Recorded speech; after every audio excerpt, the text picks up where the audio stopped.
So does the Canon M200 stand up in 2022? That is the question that I want to take a look at today. I did pick up an M200. I'm used to shooting on an M50, but the M200 is kind of more what I'm looking for clean HDMI, because I shoot this into my computer through OBS and kind of make videos that way. For the most part, I don't do like tripod shooting or anything like that anymore. Maybe here and there I would still do that, but for the most part, for the tech channel anyway, we shoot a lot of stuff on the computer. So I just have a cam link set up to the M200, used to be the M50, and we shoot the videos.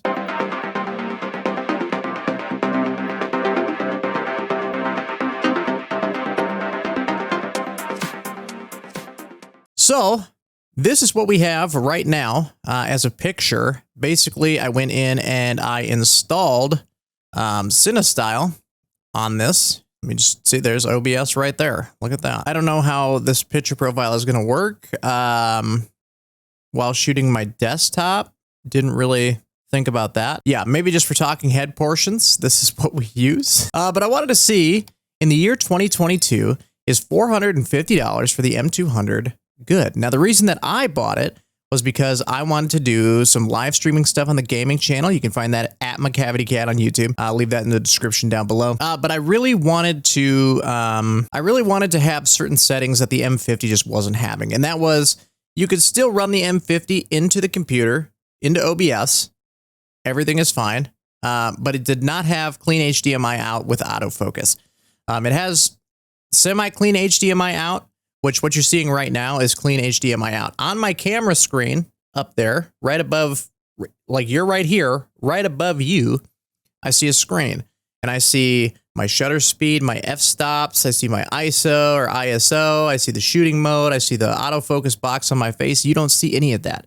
On the M50, you would. And that is why I wanted to change out the camera. I wanted to see the video power of this camera with a kit lens. I do have a 22 millimeter lens that I got for the M50, and it works just fine on this. However, if I'm shooting in 4K, it continuously focuses in and out, in and out, in and out. And it's really annoying. With the kit lens at 15 millimeter, it doesn't. I'm assuming it has something to do with distance away from me, but I can't push the camera any further away, which is a sad bummer. So we do have some lightage going on in the background here, a little blue, a little orange. Just trying to see picture profiles, man. So yeah, we got CineStyle on. $450 for this kit. If you want the whole setup, obviously you're gonna have to get a cam link, which is another $100 to go into your computer. You know, and the HDMI cord and things like that. If you're thinking about streaming with this device, you certainly can. Now, like I said, this is using the CineStyle profile. I can come in here and I can change this to standard. And here's what I look like now. The reason that you would maybe want to go with something like a CineStyle, something a little more flat like this, is so you can color grade it yourself and make it look exactly the way that you want to. But there's nothing wrong with, and obviously as well too, I can change all these on the camera while I'm recording because I have it connected to, let me just swap over here real quick to the computer.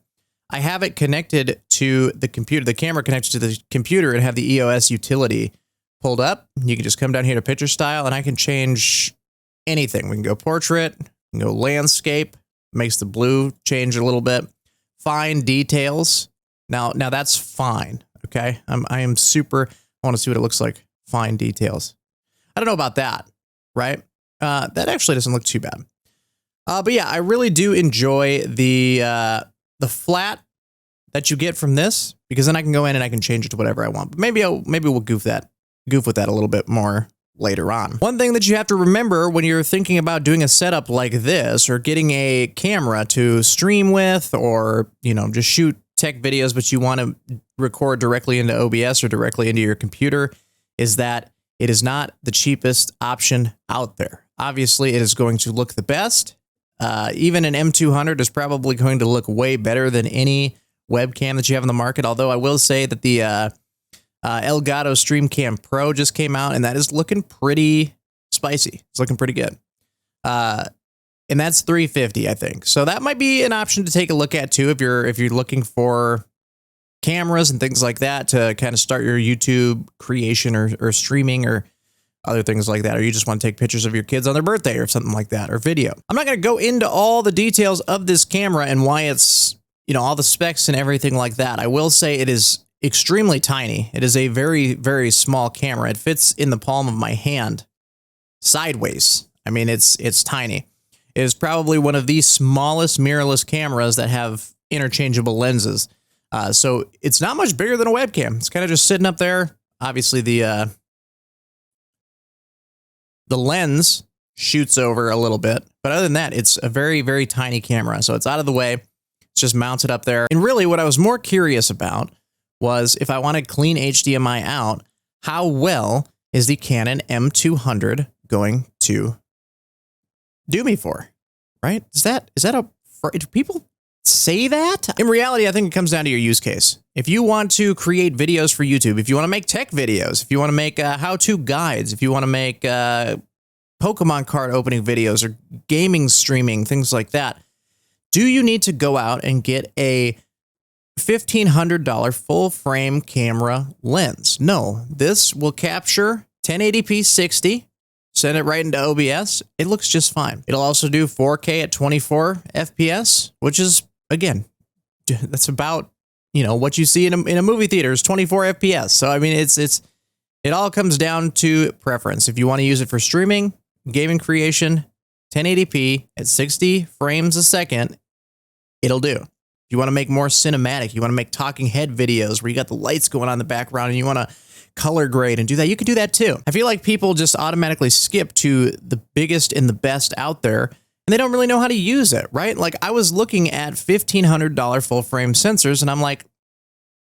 I don't know enough about lighting. I don't know enough about video creation in general yet to justify that purchase. I do know enough to use my mirrorless camera through a cam link and change user profiles and mess with lighting and stuff like that, but I'm not a professional. So the M200 fits my needs perfectly. And you might have seen the M200 at Walmart on sale for $450. You get this little kit. Or on Amazon. In fact, if you are looking for a camera and you think that this has the image quality that you want, you can find this item in the description down below. I'll leave a link to it to Amazon. If you think about purchasing it over there, it'll give the channel a little kickback. Just something. Not saying you got to do it, but it's there if you want to do it. When it comes to spending money on a camera, I spent $650 on the Canon M50. Beautiful camera. It's great. I love I love a lot about it. What I don't love about it, what that I needed to make content like this, well, not like this, not talking head videos, but the content that I'm focusing on my gaming channel,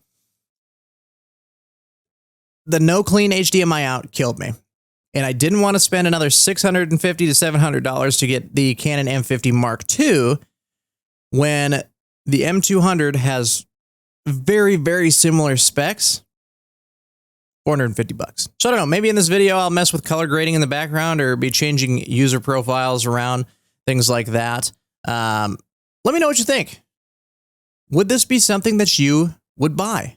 Black and white now. See? I mean, it's just, I mean, I think any camera can do this. I don't know what I'm talking about specifically, but I think for what I get, $450 was the way to go. Instead of spending another $600, $700 on a Canon Mark 50 M2, Canon M50 Mark II. I think it was a way better choice. So yeah, I think the M200 definitely stands up in 2022. And if you're looking for a entry-level mirrorless camera, you want to do a little video creation. It takes great pictures too. But if you want to get into a little entry-level video creation, I would say it is definitely worth the price. If you were considering this over the Canon M50 or M50 Mark II, this has very, very, very similar specs to the M50 Mark II, but it allows you to have clean HDMI out. So if that's something that you're looking for, maybe that sways your decision. Guys, this video, if you liked it, like it, subscribe to stay up to date on all my latest content, and I will see you in the next one. Take care.